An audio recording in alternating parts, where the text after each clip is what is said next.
Bonjour à toutes et tous, c'est Abso et bienvenue dans cette nouvelle vidéo. Venom est l'un de ces personnages de l'univers Marvel que vous auriez sûrement envie de caser d'emblée dans la catégorie des antagonistes. Et pourtant, au fil des années, ce personnage est devenu bien plus qu'un simple méchant et rival de Spider-Man. Alors laissez-moi vous faire découvrir l'histoire au cours de laquelle Venom n'est ni plus ni moins que le seul espoir de la Terre. Cette histoire prend place en grande partie dans la série de comics King in Black, scénarisée par Donny Cates et dessinée par Ian Stegman. Celle-ci se déroule quelques temps après les événements survenus dans Absolute Carnage, au cours duquel l'entité maléfique Knull, le dieu des symbiotes, est réveillée. Mais avant toute chose, voici un peu de contexte pour mieux comprendre où on met les pieds. Tout commence avec Knull, le dieu des symbiotes. Celui-ci errait alors dans le vide avant de faire la rencontre des Célestes, lorsque ceux-ci commencent à créer une nouvelle itération de l'univers Marvel. Réveillé par cette nouvelle lumière, Knull s'oppose aux Célestes qui viennent pervertir son royaume de l'obscurité. Il forge dans un premier temps son épée, la Necrosword, et débute ses premières expérimentations sur ce qui deviendra plus tard les symbiotes. Dans sa quête, Knull se fait également accompagner par une armée de dragons symbiotes qu'il lâche sur l'univers afin d'éradiquer toute forme de vie. Il prend lui-même part à un combat contre un mystérieux dieu doré sur le monde d'origine de celui qui deviendra plus tard Gorr, le boucher des dieux. Lors de leur arrivée sur Terre à l'âge des Vikings, l'un des dragons est confondu avec l'elfe noir Grendel, avant d'être vaincu dans un combat par le dieu du tonnerre, Thor Odinson. Grendel se retrouve donc piégé dans la glace, avant d'être redécouvert par le Shield des siècles plus tard, puis d'être libéré suite à la dissolution du Shield, avant que Venom ne se charge de la terrible créature. Sauf que celle-ci n'est pas totalement anéantie, puisqu'un petit échantillon tombe entre les mains du créateur. Quelques mois plus tard, son laboratoire est pillé par les membres d'un culte vouant une profonde admiration pour le dieu des symbiotes et qui cherche à réveiller l'être suprême. D'autant plus qu'ils ont en leur possession le corps de Cletus Kasady, le premier hôte du symbiote Carnage. La combinaison des deux donne alors vie à Dark Carnage. Celui-ci en profite dès lors pour s'attaquer à tous les autres de symbiotes encore vivants, ce qui inclut bien sûr Eddie Brock. Celui-ci n'a donc pas d'autre choix que de s'opposer à lui. De ce fait, Venom parvient à nouveau à se défaire de son adversaire, mais malheureusement cela ne suffit pas pour abattre Knull, qui de son côté parvient à se libérer, et pire encore, celui-ci disperse une fois encore son armée de dragons symbiotes à travers l'univers, dans une ultime marche de mort. Sur Terre, Eddie Brock est informé par Vrace, un gardien de la galaxie, que Knull est libre et qu'il se rapproche. Eddie se tient donc prêt et guette l'arrivée de son futur adversaire. Et lorsque cela se produit, il en informe au plus vite Captain America et les Avengers pour que la Terre se tienne prête à réagir et à se défendre. Mais avant de se jeter dans la mêlée, Eddie a une chose à faire, mettre son fils, Dylan, à l'abri. Et pour cela, il a reçu l'aide de Peter Parker qui leur a fourni un accès à une chambre sécurisée dans laquelle il pourrait dissimuler son fils. La pièce étant conçue pour supporter un holocauste nucléaire, il devrait normalement y être à l'abri. Bien évidemment, Dylan refuse que son père parte sans lui, mais Eddie lui a fait une promesse qu'il le protégerait et qu'il ne méritait en aucun cas de subir la même vie que lui. Cela fait, Eddie laisse son fils en arrière, lui disant une dernière fois qu'il l'aime, avant de laisser le symbiote le recouvrir pour qu'il puisse aller mener son ultime combat. Du côté des Avengers, ceux-ci comptent dans un premier temps sur la technologie de Stark pour stopper l'avancée des dragons ennemis. Et bien que les explosions simultanées en éliminent quelques-uns, cela ralentit à peine leur charge qui se poursuit jusque sur la surface, où Captain America et ses équipiers, pour la plupart détenant des pouvoirs en lien avec l'électricité, un élément qui est susceptible de fragiliser leurs adversaires, ou bien des pouvoirs en lien avec la magie pour le même résultat, les attendent de pied ferme. Malheureusement, les choses se compliquent très vite et Thor ne répond toujours pas à l'appel. Fort heureusement, Tony leur annonce que leur deuxième arme fait son apparition avec les X-Men de Charles Xavier. Et même si l'absence du dieu du tonnerre est problématique, la présence de la déesse des tempêtes parmi eux pourrait malgré tout leur être utile. Et enfin, dans un troisième temps, c'est à Eddie d'agir. Il se rend alors dans le lieu depuis lequel Dark Carnage avait pu contrôler sa horde, en espérant pouvoir ainsi se connecter à l'ensemble de la ruche sans pour autant être consommé par elle. L'objectif est donc de s'emparer de l'armée de Knull pour pouvoir le retourner contre son créateur. Eddie, ou plutôt Venom, se lance donc dans sa mission tandis qu'à l'extérieur, Strange, Storm et les Avengers tentent de lui faire gagner du temps. Mais alors qu'il s'enfonce toujours plus dans la ruche, Eddie est soudain pris de panique, car ce n'est pas seulement Knull et ses dragons. Celui-ci a fait venir avec lui ni plus ni moins que des célestes qu'il a pervertis, et à l'intérieur de l'un d'eux, la divinité fait son apparition. Celui-ci réclame qu'on lui amène Brock et qu'en échange, il offrirait une fin rapide et aussi douce que possible à ce monde. Plus bas, le capitaine ordonne à ses troupes qu'elles battent en retraite, mais Knull les intercepte, et tandis que Steve Rogers explique que d'ordinaire, lui et les siens sont les dernières personnes que les bad guys comme Knull sont censés voir, mais aujourd'hui est un jour spécial, et ce sort est réservé à quelqu'un d'autre. La surprise réservée par Iron Man au dieu des symbiotes n'est nul autre que Sentry, le plus puissant des super-héros. Une fois la permission donnée, celui-ci fonde sur le premier céleste à sa portée et lui explose ce qui lui sert de crâne avant d'empoigner Knull et de le conduire dans l'espace. Mais sur le chemin, le dieu des symbiotes lui révèle qu'il se rappelle que Sentry est celui qui avait déjà défait Carnage par le passé, et dans un infime effort, Knull déchire purement et simplement son adversaire en deux. Le plan des Avengers est complètement tombé en ruine, et tandis que Tony implore Cap de se retirer, celui-ci lui rappelle qu'il y a encore une chose qu'ils peuvent faire sur le terrain, à savoir aider à évacuer autant de personnes que possible. Mais Knull fonde déjà sur eux et grâce à ses pouvoirs, les piège sans qu'ils ne puissent se mouvoir. Cela fait, le dieu des symbiotes passe à l'étape suivante et crée une sorte de dôme tout autour de la Terre afin de recréer son royaume des ombres, ce qui finit d'isoler complètement la planète du reste de l'univers et de toute trace de lumière.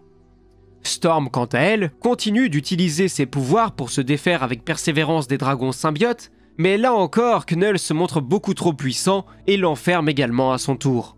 L'humanité n'a désormais plus d'espoir, ou presque, et Eddie comprend qu'il ne lui reste plus qu'une seule chose à faire, se rendre auprès de Knull, et même s'il ne pourra sûrement pas résister bien longtemps, ce sera toujours du temps de gagner pour les autres. Lui et le symbiote tentent alors de se connecter encore plus profondément à la ruche pour affronter leur créateur. Mais celui-ci les retrouve rapidement. Il lui explique alors qu'il y a dû avoir une confusion, car Eddie est bien Brock, certes, mais c'est un autre membre de cette famille qu'il est venu chercher. Eddie comprend dès lors que Knull est venu pour son fils, et il ne peut accepter qu'une telle chose se produise. Mais Knull est infiniment plus rapide et plus puissant. Il sépare alors Venom de son hôte, récupérant d'une manière son enfant et très bientôt, il s'accaparerait également de l'enfant de son adversaire. Ensuite, il laisse le corps d'Eddie retomber des centaines de mètres en contrebas avant qu'il ne s'écrase brutalement sur le toit d'une voiture. Laissé pour mort ou presque, Eddie est rapidement retrouvé par Spider-Man qui était parvenu à échapper au piège tendu par Knull. Mais il doit désormais faire face à ses anciens alliés dont l'esprit a été perverti par le créateur des symbiotes. Heureusement, c'est à ce moment précis que la Torche Humaine fait son apparition et vient en aide au tisseur pour lui permettre de s'enfuir avec le corps d'Eddie en occupant leurs adversaires grâce à son pouvoir. Désormais à l'abri dans le laboratoire des 4 Fantastiques, le diagnostic de la situation des derniers héros peut être fait, mais les nouvelles ne sont vraiment pas bonnes. Valkyrie informe Spidey qu'Eddie est plus proche que jamais de la mort. Le tisseur se rend donc ensuite auprès de Dylan afin de lui apprendre la triste nouvelle. Cependant, les héros peuvent encore compter sur les leaders des mutants, le Professeur X et Magneto, ainsi que sur Jane Storm, Reed Richards, Black Panther, ainsi que Blade, qui se demande à quel point les héros doivent prendre au sérieux leur adversaire. Car après tout, il ne s'agit que d'une seule personne. Mais comme lui rétorque Valkyrie, étant donné leur perte, ils doivent plus que prendre au sérieux le roi des abysses. C'est d'ailleurs à l'évocation de ce surnom que Namor, le prince des Atlantes, fait son apparition. Celui-ci s'énerve du fait que son peuple se batte dans les ombres depuis des millions d'années, alors que l'humanité venait juste de commencer et qu'il perdait déjà. Étant donné qu'il était le régent d'une bonne partie de la Terre, si ce nouveau roi désirait la guerre, Namor et son peuple seraient fiers de lui donner ce qu'il veut. Pour autant, il leur fallait un plan, chose qu'Iron Man a bien évidemment en tête. Celui-ci va avoir besoin d'un dragon, mais cela nécessite également la survie d'Eddie, car lui seul est en mesure de se connecter avec la ruche et d'atteindre le dieu des symbiotes. Et justement, un symbiote était la seule chose en mesure de lui sauver la vie à cet instant précis. Donc, Tony allait se charger de lui en récupérer un. Pour commencer, Namor allait aussi devoir réveiller des créatures ténébreuses que son peuple avait bien pris le soin d'endormir.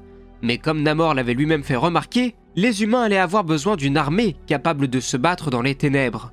Tony, de son côté, s'attaque au premier dragon qu'il croise et utilise sa nouvelle création, l'Extremis, pour prendre le contrôle de ce symbiote, ce qu'il parvient à faire malgré toutes les difficultés que cela représente.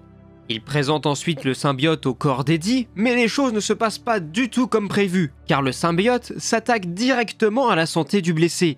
En réaction, Dylan, le fils d'Eddie, utilise son propre pouvoir pour faire s'évaporer le symbiote. Reed comprend alors qu'avec de tels pouvoirs, Dylan est l'arme ultime dont ils avaient tant besoin. Malheureusement, dans le même temps, une sonnerie stridente perce l'ensemble de la pièce. Eddie Brock vient de lâcher son dernier soupir. Celui-ci est alors en train de réaliser son ultime périple. Le dernier voyage, mais il tente tant bien que mal de s'accrocher, de hurler. Comment revenir des obscurités? Mais le temps presse. Les héros doivent agir. Un nouveau plan est mis en place, et Dylan est la clé de toute cette opération. Et celui-ci compte bien rendre la monnaie de sa pièce à celui qui vient d'assassiner son père. Protégé par des héros tels que Wolverine et Spider-Man, Dylan commence par se confronter à Captain America, qu'il blesse gravement en cherchant avant tout à atteindre Knull à travers lui, ce qui, effectivement, attire ce dernier. Mais c'est aussi à ce moment précis que Thor, le dieu du tonnerre, fait son apparition. Celui-ci se met aussitôt au service du jeune homme pour l'assister dans sa quête. Knull fait dès lors son apparition, se présentant au dieu d'Asgard comme un être tellement puissant que malgré toutes les aventures qu'il avait pu vivre, il n'avait jamais eu à affronter quelqu'un comme lui. Un combat épique s'enclenche alors entre les deux divinités. Knull prend d'abord l'avantage, avant que Thor n'arrive à se reprendre et à mutiler son adversaire. Celui-ci passe donc au stade supérieur et fait surgir sa lame maudite afin d'empaler le dieu du tonnerre, le blessant gravement à son tour. Heureusement, Tony Stark débarque au même instant avec son dragon, avec un objectif encore plus dantesque, celui de s'emparer du corps d'un céleste. Mais à la surface, Knull commence à s'en prendre à Dylan, en l'enfermant dans son propre monde. Mais malgré la terreur que ce monde lui provoque, Knull a une offre à faire au jeune homme. Il lui explique d'abord qu'ils ont beaucoup plus en commun qu'il ne l'imagine, et que d'un certain point de vue, c'est également son fils. Il lui propose alors de le rejoindre dans sa quête, mais il faut noter que dans le même temps où cette conversation se tient, Dylan perçoit une voix dans sa tête qui s'adresse à lui et qui le guide. Mais à cet instant précis, le jeune homme n'a aucunement besoin d'un guide. Sa rage seule lui suffit. Et lorsqu'il accepte la main tendue de Knull, c'est uniquement pour lui tendre un piège et libérer les autres héros. Et parmi eux, nul autre que le Docteur Strange, qui en profite dès lors pour prendre une nouvelle forme, le rendant encore plus puissant. Les héros de l'humanité de retour, le sort de la bataille se retourne contre les symbiotes.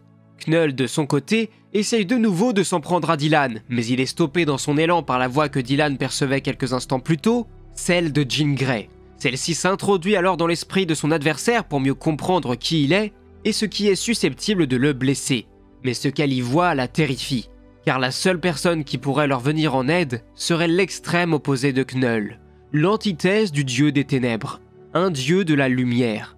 Et justement, celui-ci s'apprête à faire son arrivée en la personne du surfeur d'argent, ou plutôt de l'énergie qui l'accompagne, car celui-ci est rejoint par une lumière, une source d'énergie impressionnante que Mr. Fantastic décrit comme étant la source du pouvoir de celui qu'ils appelaient Captain Universe, ou plutôt de l'unipouvoir. Cette lumière s'infiltre ainsi dans le dôme créé par Knull et fonce vers l'élu qui lui a été désigné, le corps d'Eddie Brock, qui reprend vie dans un élan lumineux dantesque. Mais pendant ce temps-là, c'est le surfeur qui défie la divinité des symbiotes qui lui rappelle que quelle que soit la vitesse de la lumière, l'obscurité est toujours présente, à attendre son heure. Il lui avoue également que d'un certain côté, il a du respect pour son adversaire et qu'il se souviendrait de lui après l'avoir tué. Ce à quoi le surfeur répond que ce sera peut-être le cas, mais que quoi qu'il arrive, il n'affronterait pas cette épreuve en solitaire, car grâce à l'action de Dylan, tous les autres héros ont pu reprendre le contrôle de leur esprit et fondent à cet instant précis sur leur adversaire. Mais cette fois-ci, ils sont menés au combat par l'élu de ce conflit, Venom. Knull ne se montre guère impressionné. Il a déjà affronté Venom à plusieurs reprises, et ce n'est pas parce que le dieu de la lumière l'aurait choisi comme hôte que son sort devrait être différent de leurs anciens affrontements. Cependant, c'était sans compter sur le fait que le pouvoir de la lumière qui venait d'être ingéré par Venom n'était pas le seul atout en sa possession. Celui-ci récupère par là même le marteau de Thor, Mjolnir, ainsi que l'arme du surfeur d'argent, afin de créer sa propre arme de guerre avec laquelle il compte bien se déchaîner sur son adversaire. Tandis que les autres héros, Spider-Man, Thor ou le surfeur, se voyaient confier la responsabilité de s'occuper des autres sbires de Knull.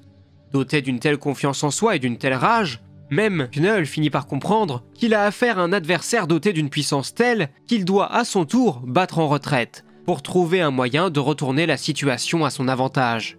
Mais rien n'est alors susceptible d'arrêter Venom, qui dissout d'un seul geste la Necrosword de son adversaire avant de l'empoigner à l'endroit même où il avait laissé tomber le corps d'Eddie quelque temps plus tôt.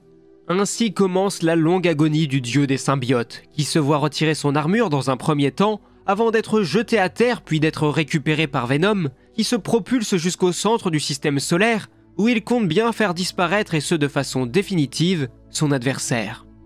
Une fois de retour sur Terre, Eddie reprend peu à peu conscience de ses actes alors qu'il est entouré par tous les autres héros. Mais il n'y a qu'une seule chose qui l'intéresse, son fils. Il se précipite alors vers Dylan, et dans un ultime acte de bravoure, il fait en sorte d'extraire toute l'énergie néfaste que Knull avait pu laisser en lui. Cela fait, son fils est délivré et Venom a accompli sa destinée. Le dieu de la lumière peut à son tour se délier de son hôte et repartir. Eddie était devenu quelqu'un d'autre à présent, bien plus fort et confiant qu'auparavant. En effet, Venom perçoit des voix, des milliers de voix. Ce sont les voix en provenance de la ruche. Il les entend. Eddie a un nouveau rôle à jouer. Il a vaincu le dieu des symbiotes, il est désormais l'esprit de la ruche. Il est le nouveau dieu des symbiotes, il est devenu le King in Black. Et voilà ce qu'il en était pour cette histoire qui, je l'espère, vous aura plu. Si jamais cela vous intéresse d'en savoir plus, vous pouvez retrouver l'essentiel de ce que je vous ai raconté aujourd'hui dans la mini-série King in Black. Et vous pouvez aussi, si vous le souhaitez, aller encore plus loin en vous intéressant à tous les petits numéros parallèles pour découvrir le point de vue d'autres héros sur cet event que j'ai trouvé réellement passionnant. Quoi qu'il en soit, voilà tout ce que j'avais à dire concernant Venom et tout ce que vous devez savoir concernant cette histoire. Donc n'hésitez pas à me dire ce que vous en avez pensé dans les commentaires et à me proposer d'autres personnages ou d'autres histoires que vous aimeriez que je vous présente dans de prochaines vidéos. Ou tout simplement des questions que vous pourriez avoir et auxquelles je pourrais répondre. Quoi qu'il en soit, c'est tout pour moi, n'hésitez pas à vous abonner pour ne rater aucune des prochaines vidéos, c'était Absolute, à la prochaine, ciao.